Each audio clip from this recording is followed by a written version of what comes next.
So March Madness is now over. Congrats to UConn on just dominating the NCAA tournament. And you know what time it is. It is time for a new mock draft. We're only about 2.5 months from the NBA draft, so it's going to creep on us quicker than you think. And yeah, I'm going to be doing a full first round mock in the current standings of April 4th. So I think you guys are going to be seeing this on the 5th. The standings might change a little bit. Obviously, the Western Conference playoff race is insane right now and every game matters. So the standings will probably switch a little bit between the time I'm recording this and you're seeing it, but it won't be by much. So yeah, let's get into this. I'm excited to be bringing you guys another mock draft post March Madness edition. With the number 1 pick though, it's still going to be Victor Wembanyama. This is not going to change. He's the obvious pick. At 2, the Rockets, still a perfect team for Scoot Henderson. I think the only chance that Brandon Miller could be here if the Pistons end up picking at 2, maybe if the Pacers end up moving up to 2 and they think that Scoot and Halliburton wouldn't work and they go Miller. That's a possibility, but yeah. So the first 3 picks, I kind of spoiled number 3, Brandon Miller. Let's get those 1, 2, and 3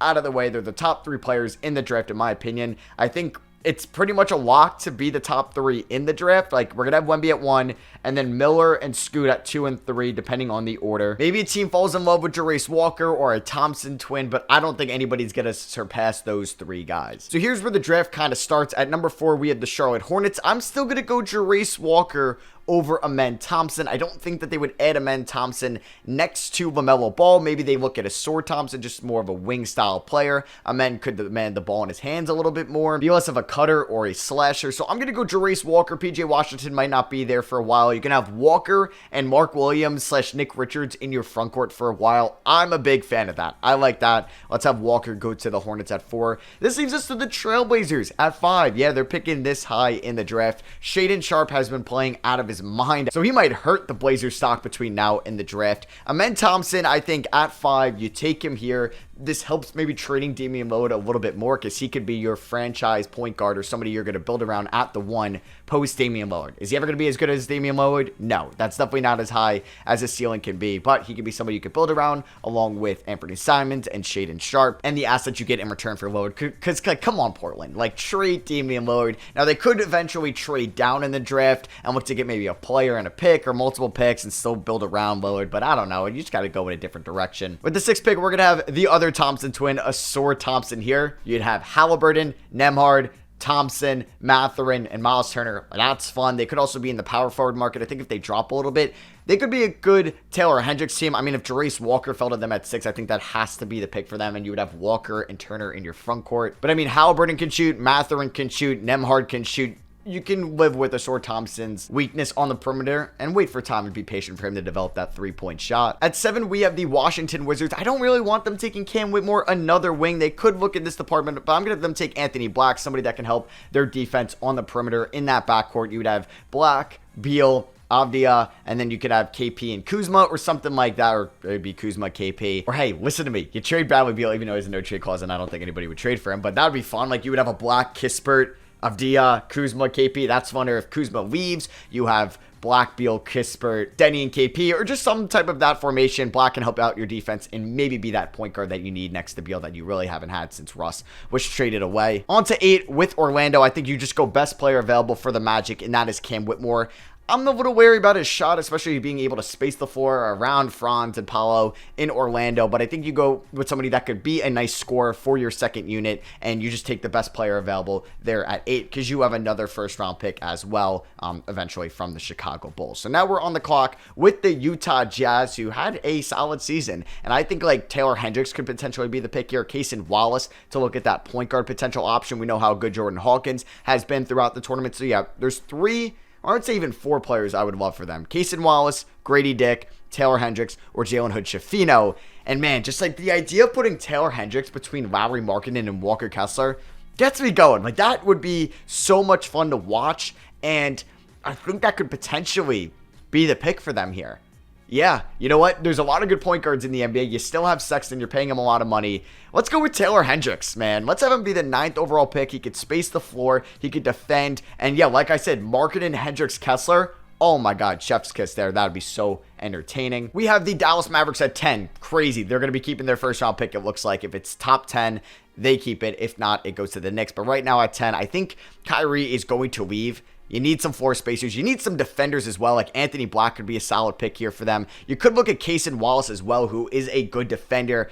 I think it comes down between Case and Wallace or Grady Dick. And to be honest, maybe Dallas should look to trade the 10th overall pick for an already proven defender. But we're currently seeing how bad their defense is right now and how much they miss Dorian Finney-Smith. So let's go out. Let's have them draft a really good defender, arguably the best perimeter defender in this draft, Case and Wallace. Thunder at 11, let's get some more shooting on this team. Let's get Grady Dick out there, who could be a floor spacer and somebody that Josh Giddey or Shai Gilgeous-Alexander, while they're driving, could kick it out to on the perimeter, or could be running some off-ball screen action. So yeah, Grady Dick at 11. Love that for the Thunder, actually. Now we're on the clock with 12 here. This is the pick that the Magic got from the Bulls. Dick would have been the pick here if he was here. You could look at Nick Smith for the potential he has, but you know who I love? Jordan Hawkins. He's somebody that's probably helped out his draft stock the most throughout this tournament. He was somebody that just probably a month ago, before the tournament started, was going in the 20s. That's where I had him, but I was high on him. I was still like, he's a first round pick talent. And yeah, now he is going to most likely go in the lottery, or at least like the top 16, 17. And he's somebody that's a little bit older, coming out of UConn, not a true freshman. He'll be 21 years old when the season starts. Perfect 3-and-D guy that could be a nice addition to that young core. So you're ending up in this draft with Cam Whitmore and Jordan Hawkins. Those are some nice additions. We have the Utah Jazz again here on the clock. Man, Jalen Hood-Schifino along with Taylor Hendricks.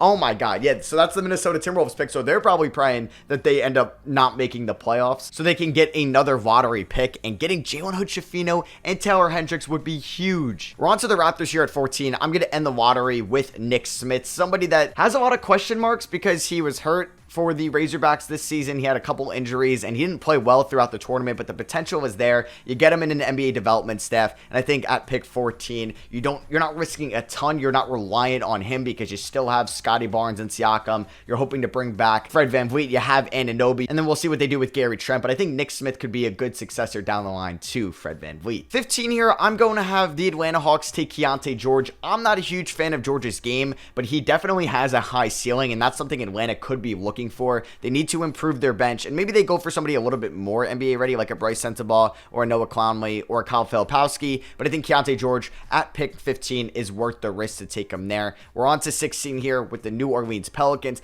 I love Ryan Rupert and the potential he could bring to the Pelicans if some of those top point guards are not available, like a Jalen Hood-Schifino, like a Casey Wallace or a Nick Smith or an Anthony Black. You look to Rupert, who will take some time to develop, and if Zion is going to be there still, you're not going to be able to afford Zion and Ingram and Murphy and Daniels and Alvarado, so you're looking to get some fresh blood that could be a good wing for you in the future, and that could be Rupert. And at 17, let's have the LA Lakers take Kobe Buffkin out of Michigan. They could use some more point guard depth behind D'Angelo Russell, and he's definitely going to rise up some draft boards. And hey, yeah, like if those top point guards are selected in the lottery, he might be the first point guard name called outside the lottery. 18, we have the Houston Rockets from the LA Clippers. They ended up with Scoot Henderson in the beginning of the draft. Let's take somebody that's been killing it this year in the G League Ignite, Leonard Miller. Love this pick this late in the draft for Houston. That could just kind of give him reps and let him develop. Warriors at 19, let's get some more big man depth for them as well. Noah Clowney, love what he could bring to the table defensively, and if Draymond Green leaves, he could be somebody that could at least take some of those minutes next season. We're on the clock here. 20, the Miami Heat. Love this pick. Bryce Sensabaugh. They need some more scoring off the bench, and that could be Mr. Sensabaugh out of Ohio State. I think getting him at 20 is a steal. Nets at 21, they're a team that could also get some more big man depth like the Warriors. You take Kyle Filipowski, that could be the backup to Nick Claxton. And then we're on the clock with the Nets again. This is from the Phoenix Suns, so they can kind of go any way they want here. They could look at Maxwell Lewis. They could look at Chris Murray. They could look at Derek Whitehead. I'm going to have them take Gregory Jackson, though. I think taking him at 22 is definitely worth the risk. I think taking him between like that 18 and 23 range is where he should go. He has a high ceiling, but he has kind of a low floor, so he definitely has some risk attached to him, but I like that for the Nets since it's your second first round pick. 23, we have the Portland Trailblazers. I'm going to have them select Jet Howard here out of Michigan. He didn't really have a good conference tournament play, and his stock has definitely been going down, but the Blazers could be looking to add another wing, somebody that could maybe play a little bit up because he is 6'7" as well. We have the Kings at 24. I like Derek Lively for them as well. Maybe they look at Chris Murray, though. You know what? I'm going to have them take Chris Murray. Maybe not the right defensive addition, but he could back up his brother Keegan Murray there, and that would be kind of cool. I want to see that. I want to see Keegan Murray play with Chris Murray there in Sacramento. I'm doing that. Let's go. And then we're on the clock here. Pacers at 25. This pick is from the Cavs, which they got from the Caris LeVert trade. at the 2022 trade deadline. They could look at another big man, but they do have Isaiah Jackson, even though they don't play him probably as much as they should. I'm going to have them select Maxwell Lewis, another scorer for them off the bench. It's nice to see the Pacers have 2 first-round picks in this draft. 26, the Memphis Grizzlies. I'm going to have them select Derek Lively here. Good rim protector. Steven Adams might not be there the longest time, and he could just kind of take Tillman's minutes next year as well if they don't think he's the answer, and we'll see how long it takes for Clark to rehab his injury. 27, we have the Utah Jazz. Let's have them select Derek Whitehead. They're already ending up with Jalen Hood-Schifino and Taylor Hendricks in this draft. Let's have them take Derek Whitehead, who they can give plenty of playing time to next year. Let's have the Hornets take Sidy Cissoko here with the 28th pick. He has a lot of potential there, and the Hornets need to take somebody that has like a very high ceiling late in the first round, because if you could hit on one of these picks, it could really help look at the appeal of your young core, because it's not great right now, but if you're ending up with Sissoko, and if you're also ending up with Jarace Walker in this draft, it helps out your young core alongside Mark Williams, LaMelo Ball, Nick Richards. 29 here, Pacers, another first round pick. Oh yeah, this is from the Malcolm Brogdon trade, so they can add another talent here.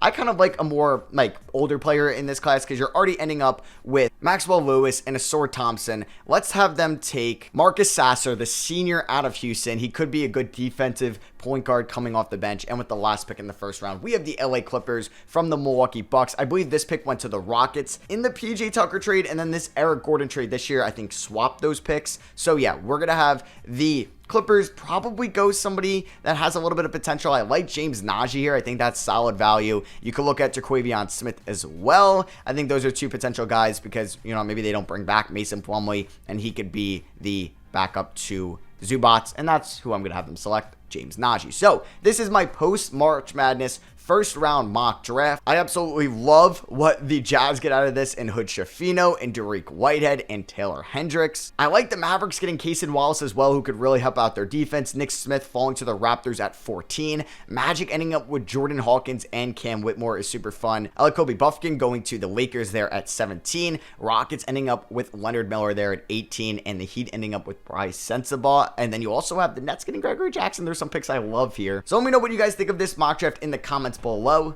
Drop a like if you guys do enjoy the draft content. I love you guys, and I'll catch you on the next one. Peace.